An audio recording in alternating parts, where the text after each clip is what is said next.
성경에는 하나님께서 일꾼을 선택하시고 부르시는 장면이 많이 나옵니다.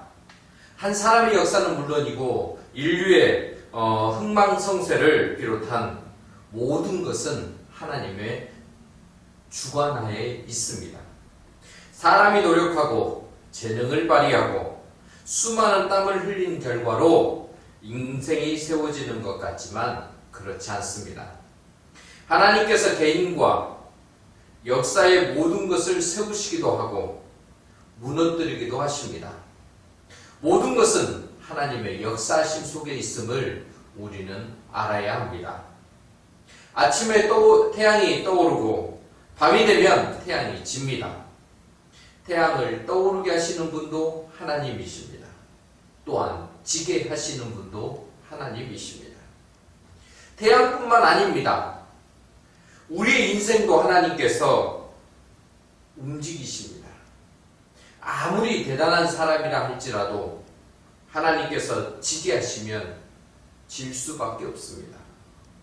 사람이 아무리 막아도 하나님께서 뜨게 하시려면 그 사람은 역사의 전면에 나설 수밖에 없습니다.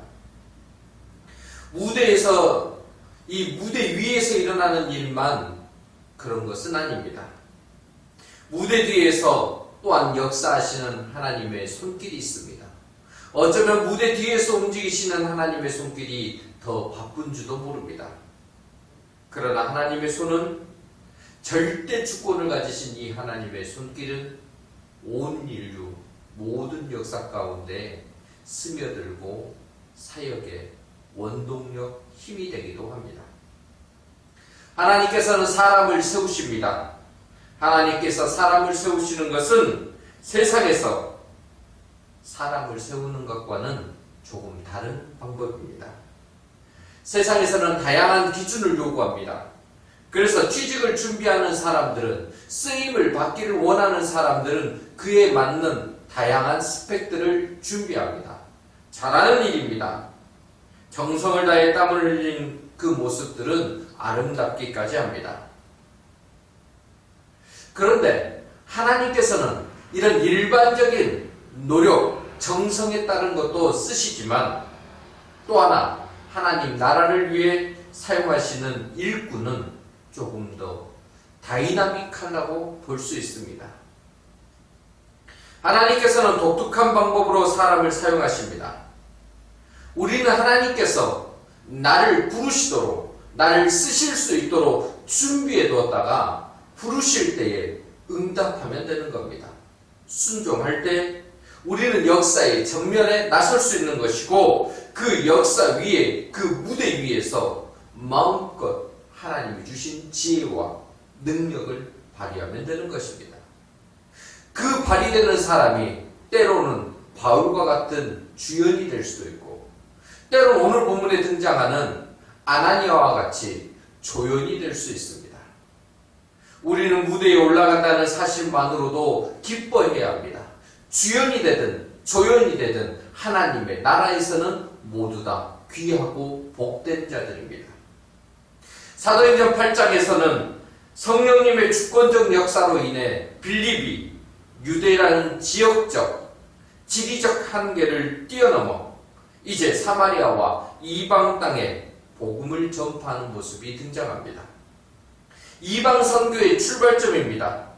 이제 복음은 유대와 갈릴리와 사마리아를 뛰어넘어 온 땅에 전 세계에 펼쳐지려고 준비되어지고 있는 과정입니다.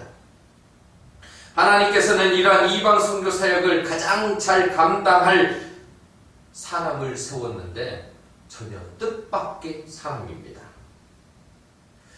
예수님을 대적할 뿐만 아니라 예수님을 믿는 자들까지도 핍박했던 사울을 선택하십니다. 사도행전 9장에는 교회사적으로 아주 기념비적인 장면입니다. 다소 사람, 사울의 회심 장면이 기록되어 있습니다. 사울은 그 누구보다도 진정한 히브리인이었으며 가말리엘의 문화에서 교육을 받아 성경에 대한 해박한 지식을 가지고 있었던 사람입니다. 거기에 열정마저 탁월했던 사람. 그런데 이 사람이 주님을 만났습니다. 주님을 직접 만나 이제 그 체험을 통해서 사도로서의 자격을 갖추게 되었습니다. 주님께서는 바울을 이방인의 사도로 세우기 위해 사도의 그 역할 감당하게 하기 위해서 친히 사울이라는 청년 앞에 나타나신 것입니다. 예수님을 따르는 남녀를 잡아 가두기 위해 대제사장의 공문을 가지고 다메섹으로 가던 이 기세등등한 청년 사울이 이 다메섹에서 빛 가운데 임하신 주님을 만났습니다.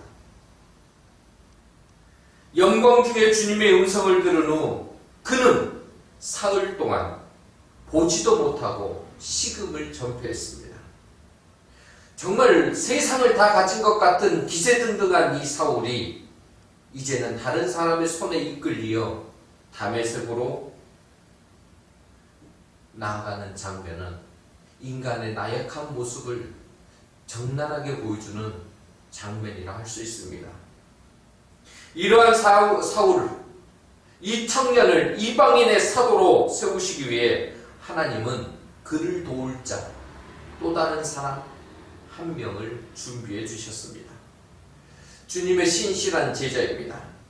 바로 다메섹에 있는 아나니아라는 사람입니다.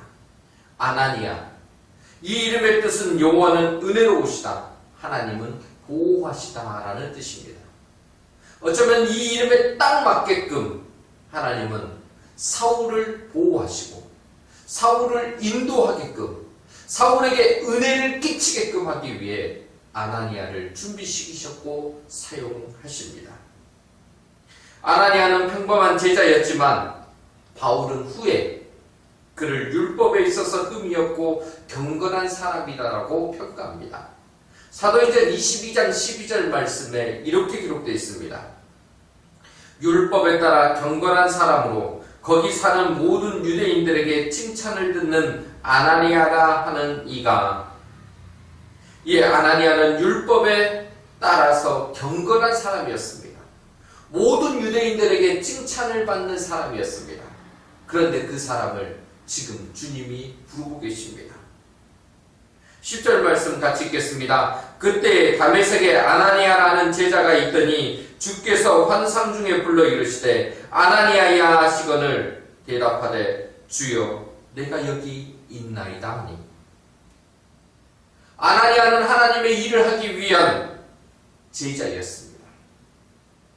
교회는 이런 제자들을 통해 세워지고 지금까지 유지될 수 있었습니다.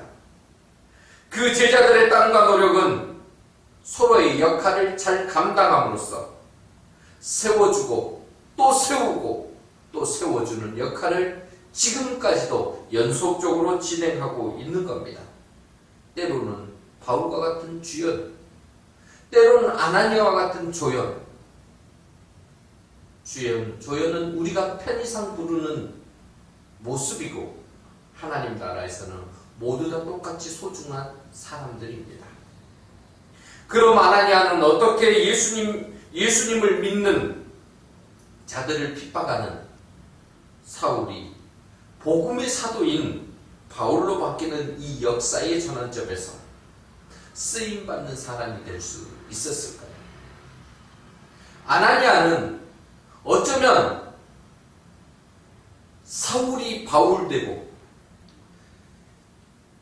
예수와 예수님을 믿는 사람들을 핍박하고 박해했던 포악자가 이방인의 사도로 바뀌는 이 인생의 역사의 전환점 가운데서 가장 크게 하나님 앞에 쓰였던 일꾼이었습니다. 어떻게 그런 과정이 될 수 있었을까요? 첫째, 아나니아는 하나님의 음성을 들을 수 있고 듣는 사람이었기 때문입니다. 아나니아는 하나님의 음성을 들을 수 있었고 또 그것을 듣기 위해 늘 하나님께 집중된 삶을 살았던 사람입니다. 10절 말씀 보시겠습니다. 그때 다메섹에 아나니아라는 제자가 있더니 주께서 환상 중에 불러 이르시되 아나니아야 하시거늘 대답하되 주여 내가 여기 있나이다 하니. 주님께서 환상 중에 아나니아를 부르십니다. 다른 말로 주님께서 아나니아에게 말씀하고 계시는 겁니다. 아나니아는 지금 그 말씀을 들을 수 있습니다. 듣고 있습니다. 그리고 주님께 주여 내가 여기 있나이다 라고 대답하고 있는 것입니다. 이처럼 아나니아는 하나님의 음성을 들을 수 있고, 아니 항상 주님의 음성에 귀를 기울였던 사람입니다. 우리가 신앙생활을 하는 중에서 여러 중요한 일이 있습니다마는 그 중에 하나가 하나님의 음성을 듣는 것입니다. 왜 우리가 하나님의 음성을 들어야 합니까? 하나님은 말씀하시는 분이시기 때문입니다. 말씀으로 역사하시고 말씀으로 우리를 인도하시고 말씀으로 우리에게 복을 주시는 분이시기 때문입니다. 그렇기 때문에 우리는 그 말씀을 들을 수 있어야 되고 우리는 그 말씀에 귀를 기울여야 합니다. 하나님께서는 가장 먼저 말씀을 통해 일하셨습니다. 천지를 창조하실 때도 말씀으로 일하셨습니다. 하나님께서 아브라함을 부르실 때 보십시오. 먼저 아브라함에게 말씀하십니다. 우리가 구원을 받을 때도 하나님은 우리의 심령에 말씀을 먼저 넣어주십니다. 병이 나은 것보다 중요한 것은 말씀이 내게 임하는 사건들입니다. 말씀이 임하고 말씀의 능력으로 우리의 병이 나아야 합니다. 하나님께서 일하실 때 항상 말씀으로 일하십니다. 말씀을 들어야 우리는 기도할 수 있는 사람이 될 수 있습니다. 그렇기 때문에 우리는 언제나 하나님의 말씀에 접속된 자들이 되어야 합니다. 우리 하나님의 말씀에 우리는 항상 접속이 되어 있어야만 그 말씀이 우리를 향해 올 때에 우리는 반응할 수 있는 것입니다. 요즘 우리는 어디를 가든지 찾는 것이 있습니다. 바로 와이파이입니다. 와이파이가 연결되는 곳에서는 인터넷을 편리하게 사용할 수 있습니다. 인터넷이 연결되는 순간 우리는 전 세계 그 어디와도 소통할 수 있기 때문입니다. 우리가 얻고 싶은 정보를 마음껏 얻을 수 있고 사무실이 아님에도 불구하고 우리가 머무는 그 장소에서 업무를 볼 수 있고 일을 할 수 있습니다. 와이파이만, 인터넷만 연결이 되면 못하는 것이 없는 시대입니다. 그래서 우리는 머무는 곳에서 와이파이를 찾습니다. 그렇다면 하나님의 사람들도 이 와이파이와 같은 것을 늘 찾고 그것에 접속되려고 노력해야 합니다. 하나님의 일꾼으로 우리가 사용되기를 원한다면 하나님과 접속되어 있어야 되는데 그 접속이 뭐냐면 하나님의 말씀입니다. 세상에 이보다 더 좋은 접속이 없습니다. 하나님과 접속이 되어지면 하나님으로부터 지혜가 흘러나옵니다. 하늘의 지혜, 하나님의 계시가 우리에게 임할 때 우리의 삶은 한순간에 달라집니다. 세상에서 최고의 접속은 와이파이가 아니라 인터넷이 아니라 하나님과 하나님의 말씀에 접속되는 것입니다. 하나님과 우리가 연결되었다는 것이 무슨 의미입니까? 우리가 하나님의 통로가 되었다는 것입니다. 하나님과 우리가 접속되었을 때 하나님께서는 하나님과 접속된 사람을 통해 일하십니다. 하나님의 지혜를 흘려보내주시고 하나님의 능력을 드러내 보이시며 하나님의 역사를 이루어 가십니다. 하나님의 통로가 된다는 것은 다른 말로 하나님의 도구가 되는 것이고 하나님의 일꾼이 되었다는 반증입니다. 하나님과 접속된 곳은 하나님께서 일하시는 곳입니다. 그곳은 집이 될 수도 있고 그것은 직장이 될 수도 있고 그것은 교회가 될 수도 있고 우리의 삶의 자리가 될 수 있습니다. 그런데 그 하나님과 접속된 모든 장소에서는 하나님의 역사가 일어납니다. 그렇기 때문에 하나님과 연결되는 것 매우 중요합니다. 하나님께서는 하나님과 연결된 자와 일하시기 시작하십니다. 우리가 하나님의 말씀을 받는 곳에서 하나님께서 일하십니다. 하나님과 소통이 일어나는 곳에서 그곳이 바로 하나님의 일하시는 역사의 주무대가 될 수 있습니다. 우리가 사업을 하고 직장을 다니고 공부를 하고 무엇을 하든지 간에 우리 삶의 전 영역에서 이처럼 하나님의 말씀과 연결되는 것을 늘 살펴야 되고, 그 살피는 장소 속에서 우리는 하나님이 우리를 통해 일하심을 느낄 수 있게 되는 것입니다. 그렇기 때문에 우리는 어디서든지 이렇게 하나님의 말씀을, 하나님의 음성을 듣기 위해 귀를 열어야 합니다. 그런데 많은 사람들이 하나님의 음성을 들으려고 해도 들을 수 없다고 말을 합니다. 믿지 않는 사람들이야 그렇다 하더라도 예수 그리스도를 구주로 고백하는 사람들, 예수 그리스도로 인해서 구원받은 사람들이, 하나님의 자녀가 된 사람들이 하나님의 음성을 들을 수 없다는 것은 왜 그럴까요? 우리가 다른 사람들과 대화를 할 때 상대방의 이야기가 들리지 않을 때가 있습니다. 똑같은 자리에서 대화를 하고 있음에도 불구하고 그가 내게 무슨 이야기를 하는 것이 들리지 않을 때가 있습니다. 왜요? 내 중심의 사고에 사로잡혀 있을 때, 나만의 생각에 가득 채워진 것이 나를 지배할 때, 상대방의 대화가 들리지 않고 오히려 우리는 들으려 하지 않습니다. 내 중심으로 하려고 하니 상대방의 소리가 들리지 않는 것입니다. 마찬가지입니다. 하나님의 음성에 민감했던 사람들, 그들은 나를 내려놓고 하나님께 집중했던 사람들입니다. 하나님의 소리에 민감했던 사람을 찾으라면 세례 요한을 들 수 있습니다. 세례 요한이 살던 시대는 예수 그리스도께서 이 땅에 오시기 전에 직전의 영적 암흑기입니다. 하나님의 말씀이 없었던 시대입니다. 그런데 그런 시대에도 세례 요한은 하나님의 말씀을 들을 수 있었습니다. 세례 요한의 별명 중에 하나가 뭡니까? 광야에서 외치는 자의 소리입니다. 세례 요한은 예수님의 오심과 하나님 나라의 시작을 알리는 그 소리를 듣고 세상에 과감하게 외쳤던 사람입니다. 세례 요한의 인생은 예수 그리스도께 초점이 맞춰져 있었습니다. 그는 그 자신의 삶에는 관심이 없었습니다. 내게 무슨 일이 일어나든지 간에 세례 요한에게는 중요하지 않았습니다. 세례 요한은 자신을 감추고 예수님이 드러나기를 원했습니다.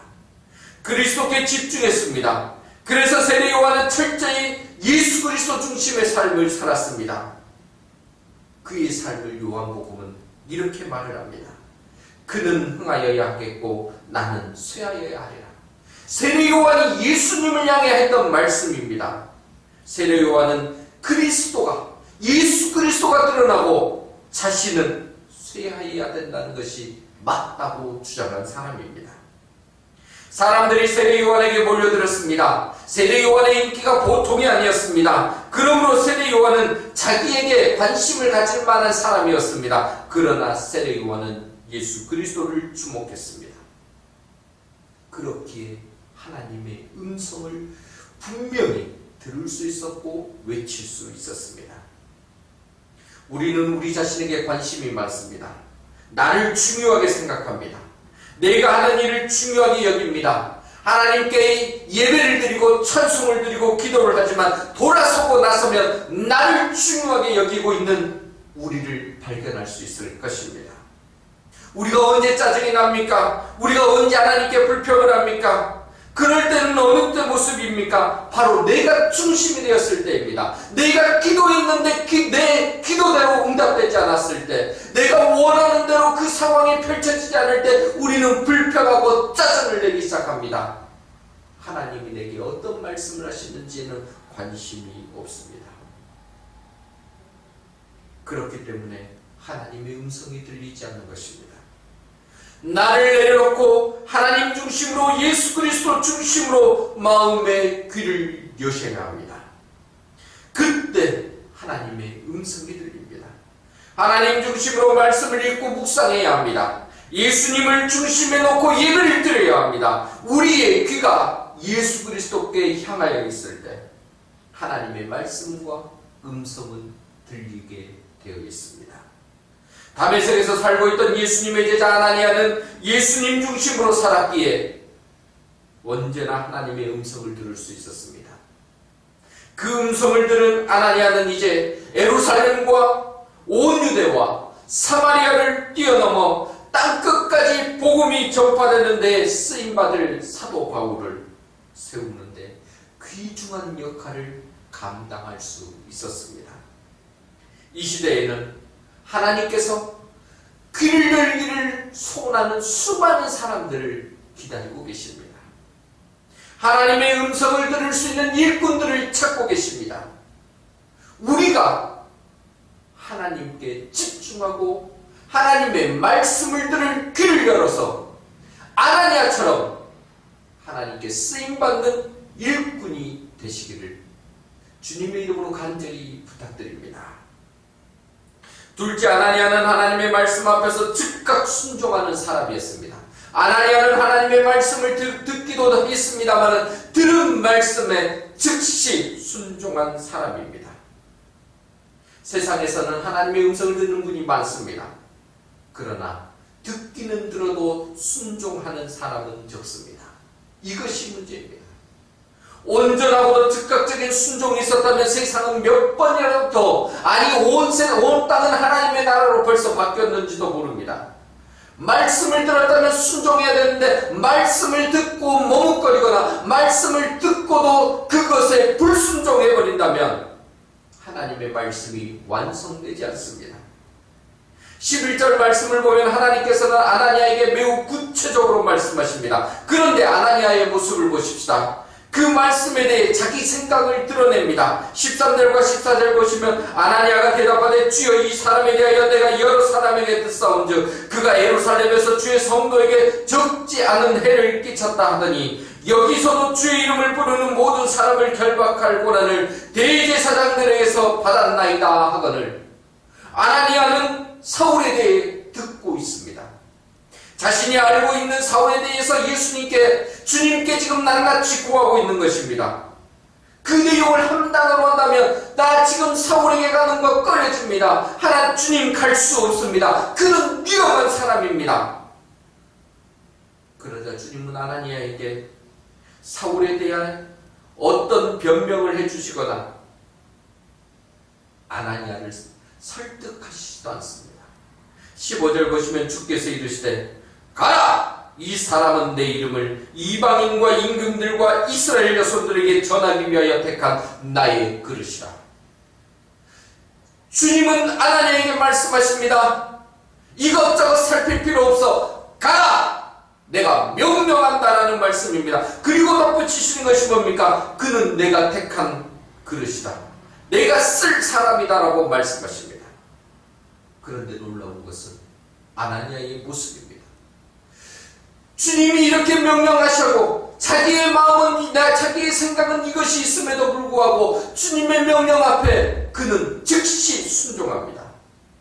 자신의 의견을 적고 말씀에 순종하는 그 모습, 그 순종이 기적을 가져옵니다. 놀라운 역사를 일으켰습니다. 17절과 18절 보십시다. 아나니아가 떠나 그 집에 들어가서 그에게 안수하여 이르되 형제 사울아 수곧 내가 오는 길에서 나타나셨던 예수께서 나를 보내어 너로 다시 보게 하시고 성령으로 충만하게 하신다니 즉시 사울의 눈에서 비늘 같은 것이 벗어져 다시 보게 된지라 일어나 세례를 받고. 우리가 하나님의 말씀을 듣는 것은 중요합니다. 그러나 더불어 중요한 것은 아나니아처럼 말씀을 들었으면 그에 합당한 순종입니다. 머뭇거리면 안 됩니다. 주님이 우리에게 말씀하시면 우리는 그것을 즉시 순종해야 합니다. 이에 우리의 생각과 우리의 경험과 우리가 하고 싶은 일들이 있을 수 있습니다. 그런데 그것을 내려놓는 것이 제자의 사명이요 일꾼의 모습이며 하나님께서 기뻐하시는 하나님의 사람의 진정한 모습입니다. 우리가 순종하지 않으면 하나님의 일꾼이 아닙니다. 하나님의 음성을 수없이 들어도 순종이 없으면 아무것도 아닙니다. 아니 성경 전체를 암송하고 있다 하더라도 말씀 한 구절 한 구절을 삶으로 살아내는 순종이 없으면 의미 없는 일입니다. 순종의 환경이 좋아서 그런 것은 아닙니다. 생각해보면 순종의 환경은 대부분 척박합니다. 세례요한 앞에서 이야기했던 세례요한이 하나님의 말씀을 들었던 그 장소는 광야입니다. 모세도 하나님의 부르심에 순종할 때 그가 가지고 있었던 것이 뭡니까? 애굽의 왕자가 아니었습니다. 목동이었습니다. 광야에서 양치기를 하는 떨기나무 앞에서 그는 하나님의 음성을 들었고 순종했습니다. 성경의 수많은 인물들이 순종해서 역사를 일으키는 환경 대부분은 순종하기에 편하지 않는 환경이었다는 것입니다. 아나니아도 자신과 같이 예수님을 믿는 자들을 체포하러 영장을 들고 나타난 이 사울, 그 사울에게 가는 것이 무서웠습니다. 사울이 다메섹에서 예수님을 만난 사건을 아나니아는 모르기 때문에 어쩌면 그 길을 가는 것이 목숨을 내놓고 가는 것과 같았을지 모릅니다. 순종하는 것이 얼마나 힘들고 무서웠을까요? 그런데 아나니아는 주님의 말씀이기에, 주님의 명령에게 즉시 순종했더니 놀라운 역사가 일어났습니다. 그에게도 성령이 임했으며 사울에게는 이 청년에게도 눈이 떠지고 비늘이 벗겨져서 눈이 떠질 뿐만 아니라 이제 모든 것이 회복되는 역사입니다. 예수 그리스도의 이름으로 세례를 받는 역사까지 일어나 이제 이방인의 사도가 되었습니다. 때로는 우리가 이해되지 않고 무모할 것 같은 생각에 순종하지 않는 데도 있습니다. 그러나 우리가 기억해야 할 것은 하나님께서는 언제나 합력하여 선을 이루신다는 사실입니다. 우리가 이해가 되지 않고 무모할 것 같아도 하나님께서 말씀하시면 그것이 분명한 음성으로 말씀에 부합된 것으로 확인이 된다면 순종해야 합니다. 우리의 순종을 통해 하나님께서는 우리를 바울과도 같이 때로는 아나니아와 같이 쓰십니다. 바울도 아나니아도 하나님 보시기에는 합력하여 선을 이루는 복음의 역사의 일꾼들이었습니다. 사랑하는 성도 여러분, 우리 주님은 아나니아를 부르셨습니다. 성경의 중심 인물도 아니었으며 유명한 사람도 아니었음에도 어쩌면 그저 평범한 예수 믿는 제자로서 우리와 같은 모습이었는지도 모릅니다. 그런데 주님은 그런 아나니아를 부르셨습니다. 아나니아는 주님의 음성을 들을 수 있었기 때문에 또 그 들은 말씀에 순종하는 사람이었기 때문에 쓰임받을 수 있었습니다. 우리는 어떻습니까? 힘들고 어려운 세상살이라고 하면서도 주님께 복받기를 소원하는 그 사람이면서도 주님의 말씀 앞에 어떻게 대하고 있습니까? 우리도 아나니아처럼 언제나 말씀을 듣고 즉시 순종하여 쓰임받는 하나님 나라의 일꾼들이 다 되시기를 주님의 이름으로 간절히 부탁드립니다. 거룩하신 하나님 아버지, 우리에게 언제나 말씀해 주시고 그 말씀에 순종한 사람을 일꾼으로 들어 사용하시는 하나님을 다시금 마음속에 새기게 하시니 감사합니다. 우리의 귀를 열어 하나님께서 들려주시는 음성에 민감하게 반응하고 내 생각과 경험을 내려놓고 하나님의 말씀이라면 언제나 순종할 수 있는 주의 자녀들이 다 되게 하옵소서. 그래서 바울과 같은 일꾼이 되든지 아나니아와 같은 일꾼이 되든지 합력하여 선을 이루시는 하나님 나라에서 기억되는 일꾼들이 되게 도와주옵소서. 예수님의 이름으로 기도드립니다. 아멘.